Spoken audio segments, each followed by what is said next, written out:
इतिहास में ना कुछ तारीखें बस तारीखें नहीं होती, वो एक पूरे दौर का अंत होती हैं। चलिए, आज हम एक ऐसे ही दिन की कहानी को समझते हैं। वो दिन जब भारत ने अपने राष्ट्रपिता को हमेशा के लिए खो दिया। वो तारीख थी 30 जनवरी 1948। एक ऐसी तारीख जिसे भुला पाना नामुमकिन है। दिन तो बिल्कुल आम सा शुरू हुआ था, पर किसे पता था कि ये इतिहास की किताबों में हमेशा हमेशा के लिए दर्ज हो जाएगा। जगह थी दिल्ली और ढलती हुई शाम का वक्त था। सब कुछ एकदम शांत, बिल्कुल रोज जैसा। लेकिन उस शाम की हवा में ना एक अजीब सी खामोशी थी, जैसे किसी आने वाले तूफान का इशारा कर रही हो। और इस पूरी कहानी के बीच में, इसके बिल्कुल केंद्र में, थे एक बूढ़े, कमजोर से दिखने वाले आदमी। देखने में तो एकदम साधारण, पर उनकी आत्मा में इतनी ताकत थी कि उन्होंने एक पूरे साम्राज्य को झुका दिया था।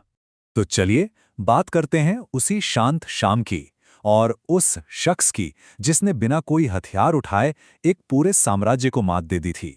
सोचिए, यही विरोधाभास, यही कॉन्ट्रास्ट तो उनकी सबसे बड़ी ताकत थी।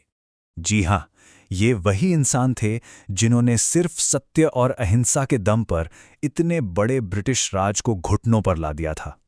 उनकी एक आवाज करोड़ों की आवाज बन जाती थी। लेकिन उस दिन, उस शाम, किस्मत ने कुछ और ही लिख रखा था। और विडंबना देखिए जरा, जिस एक इंसान ने करोड़ों लोगों को जीने का एक नया रास्ता दिखाया, आज वही अपनी जिंदगी के आखिरी मोड़ पर खड़े थे, अपनी आखिरी सांस लेने वाले थे। तो अब हम पहुंचते हैं उस ऐतिहासिक जीवन के बिल्कुल अंतिम पलों में। ये समझना बहुत जरूरी है कि ये सिर्फ एक इंसान की मौत नहीं थी, ये एक पूरे युग का, एक पूरे एरा का अंत था। वक्त हो रहा था शाम के 5:17। वो हर रोज की तरह अपनी प्रार्थना सभा की तरफ धीरे धीरे बढ़ रहे थे। तभी भीड़ में से एक आदमी हाथ जोड़े हुए उनकी तरफ आगे आया। एक पल को तो लगा जैसे वो सम्मान में झुक रहा है, और फिर बस उसी एक पल में सब कुछ बदल गया। 3 गोलियां, एक के बाद एक। उन 3 गोलियों की आवाज ने उस शाम की खामोशी को चीर कर रख दिया।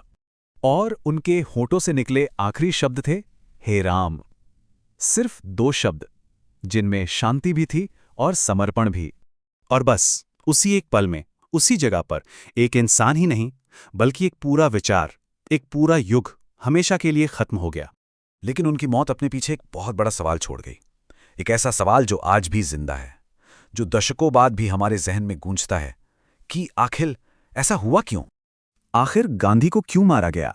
ये वो सवाल है जो शायद इतिहास के पन्नों में हमेशा गूंजता रहेगा और हमें बार बार सोचने पर मजबूर करता रहेगा।